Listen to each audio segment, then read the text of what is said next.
Tidiane Thiam, bonsoir. Bonsoir. Comment allez-vous? Ça va très bien.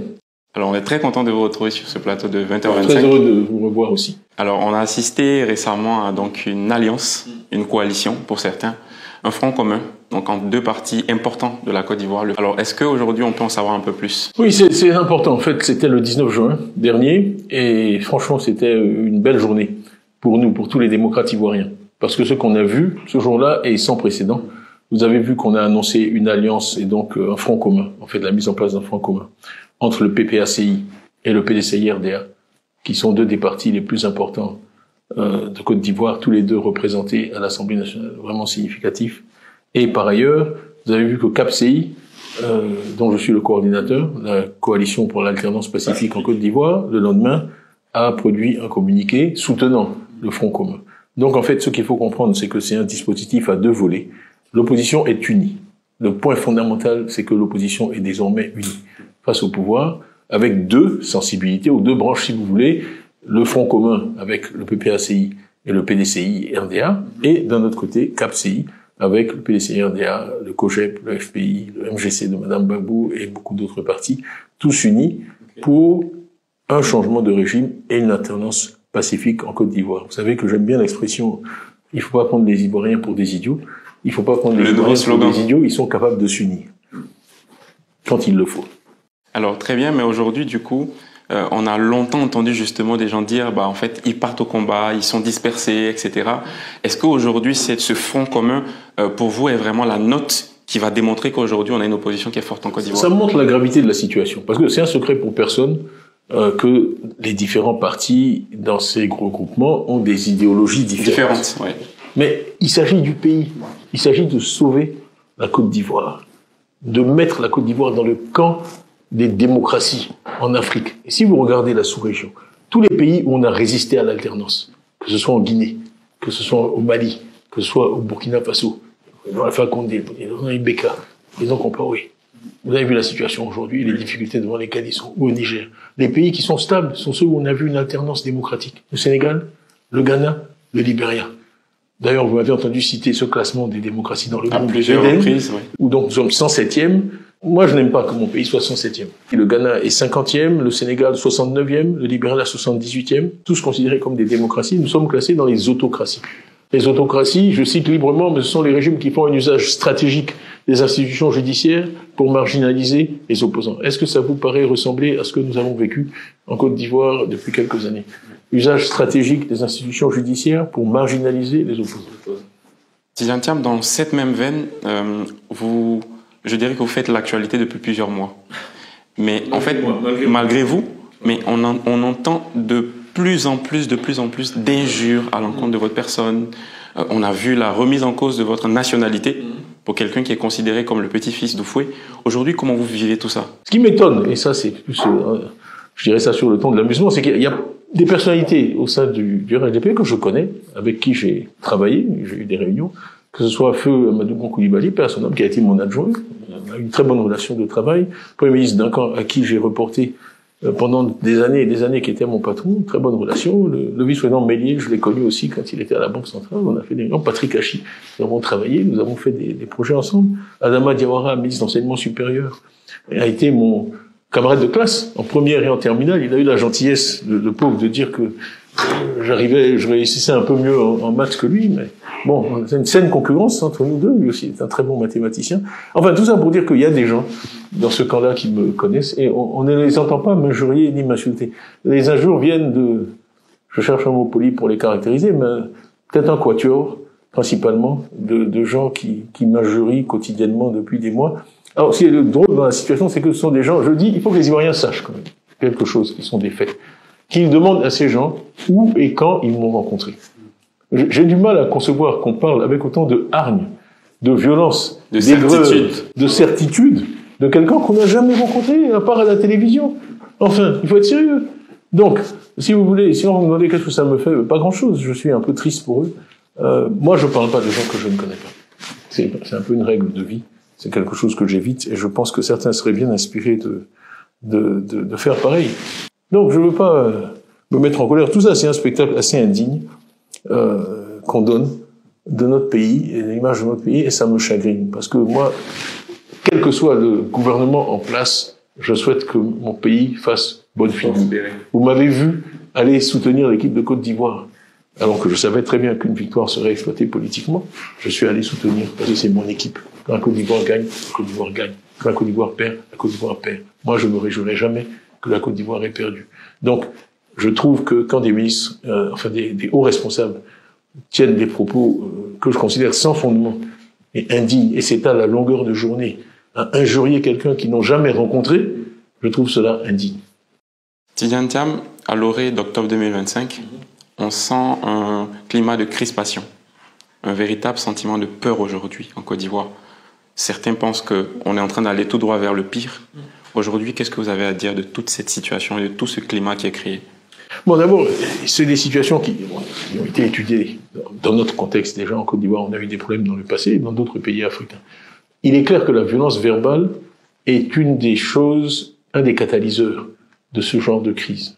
Ça commence par le discours, dire des choses inadmissibles.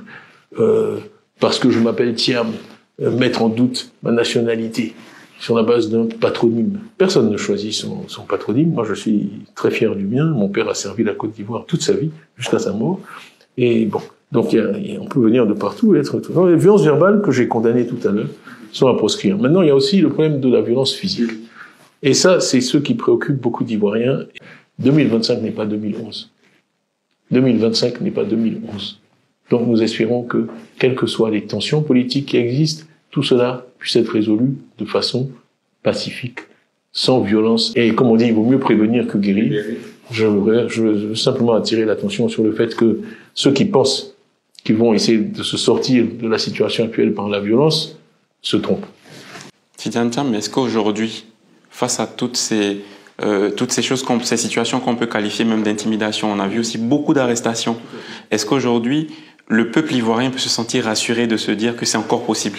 Bon, je veux dire d'abord un mot pour ceux qui ont été arrêtés. Certainement, Innocent Yao, qui est le GPDCI, qui est aujourd'hui arrêté. Vraiment, Petit Macron, qui est un influenceur, qui est aujourd'hui arrêté. Ou même, bien qu'il soit du RHDP, Joël Nguessan, qui est un ancien ministre des droits de l'homme, de surcroît, qui a été arrêté.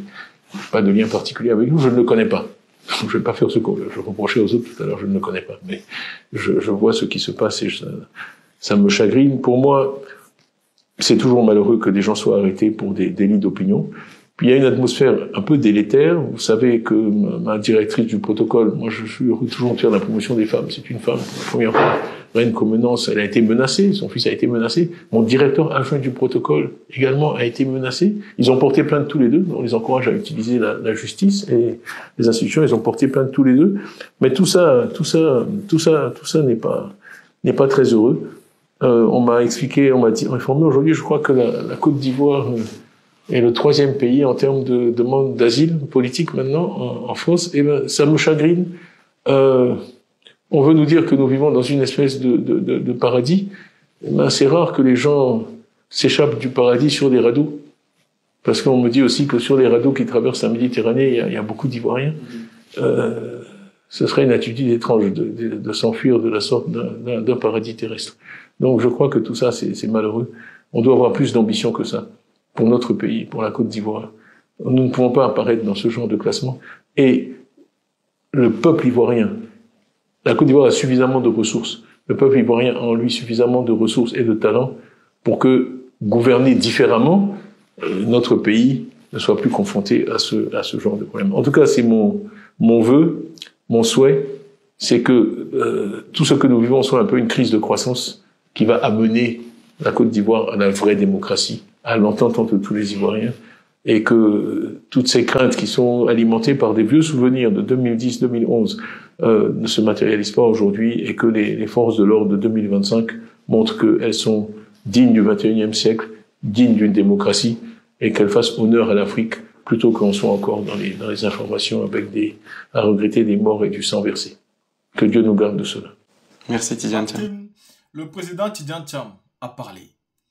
Il a parlé et on n'attendait que ça. Aujourd'hui, je pense qu'avec cette sortie du président Tidjane Thiam, c'est clair. Il reste le coordinateur, n'est-ce pas, le coordonnateur de la CAP Côte d'Ivoire. Mais aussi, il est fier de l'alliance avec le PPAC. Ce qui démontre à suffisance aujourd'hui que le peuple ivoirien a atteint une maturité, une hauteur d'esprit, une capacité à se mettre ensemble pour le but commun, pour le but précis. Le front commun entre le PPACI, n'est-ce pas, et le PDCRDA, les deux plus grands partis de Côte d'Ivoire, parce que vous savez, si le RHDP est ce qu'ils sont, c'est parce qu'ils sont au pouvoir. Ils ont braqué, ils ont bradé, j'ai envie de dire, les institutions de l'État. C'est eux la CEI, c'est eux tout à la fois. Monsieur Ouattara est omnipotent. Il veut contrôler tout l'étendue du territoire et il laisse un peu les miettes de temps en temps aux autres partis de l'opposition. Voilà pourquoi l'opposition ne doit pas flancher. L'opposition ne doit pas plier le genou au sol parce qu'il ne s'agit pas simplement de la présidentielle. La présidentielle, il faut qu'elle se passe bien. Mais les élections d'après eux aussi, il faut qu'ils se passent bien. Car tout se passe, n'est-ce pas, à l'Assemblée nationale. Les décisions se prennent là-bas. Les lois se votent là-bas. Si nous sommes majoritaires, alors on peut tout changer. On peut imposer à Alassane Ouattara sa façon de gouverner. On peut décider de ce qu'on fait et de ce qu'on ne fait pas. Mais si nous ne sommes pas majoritaires, comment on fera? Et pourtant, si on va dans ces élections comme ça, on aura une même course qui va produire les mêmes effets. Il est indispensable de dire à Alassane Ouattara que c'est sa dernière année. C'était son dernier sursis. Il a eu un troisième mandat anticonstitutionnel que nous avons pardonné. Mais malgré cela, il nous a pris pour des faibles. Aujourd'hui, il est clair qu'il doit comprendre une chose. Le peuple n'est pas faible. Le pouvoir, c'est au peuple. Ça passe par le peuple et ça finit pour le peuple toujours entre les mains du peuple. C'est seul le peuple qui décide de qui est son président. Voilà pourquoi il dit tous les jours, toutes ces alliances qui se font ça et là, ce n'est pas pour dire voici celui qui sera le président. Ces alliances se mettent ensemble pour un but. Pousser le régime en place à organiser des élections crédibles. Parce que c'est avec des élections crédibles qu'on va pouvoir déterminer qui est fort, qui peut gagner et qui ne peut pas gagner. Si nous n'avons pas les élections crédibles, nous ne pouvons rien créer, nous ne pouvons rien faire. Nous n'aurons pas la capacité de faire quoi que ce soit. Mais avec des élections crédibles, on peut avoir n'importe quel candidat qui gagne l'élection. Que ce soit le président Babou, que ce soit le président Tidjane Thiam, que ce soit M. Assalé Tchiboko, que ce soit M. Vincent, que ce soit un candidat du RHDP, parce qu'Alassane Ouattara n'est pas éligible, donc ne peut pas être candidat. Que ce soit Charles Blé Goudé, Simon Névé, que ce soit Pascal Afingessa, peu importe les candidats qu'on va avoir, tout le monde peut gagner tant que l'élection est organisée de manière transparente et qu'elle respecte les règles. La CEI, de par ceux qui la représentent aujourd'hui, ne peut pas organiser une élection. Non. Le président là, non, il n'est pas quelqu'un de crédible. Non, il est partisan et il est RHDP. Alors il faut être clair là-dessus. La CEI ne peut pas organiser les élections. Et pour ça, l'opposition doit mettre toute sa force, toute son énergie dans cette bataille-là, car c'est elle seule qui va déterminer la suite. La team, on vient d'écouter sur le président Tidjane Thiam. Dis-moi ce que vous pensez par rapport à cette vidéo. Moi, je suis satisfait et on se voit pour une autre vidéo.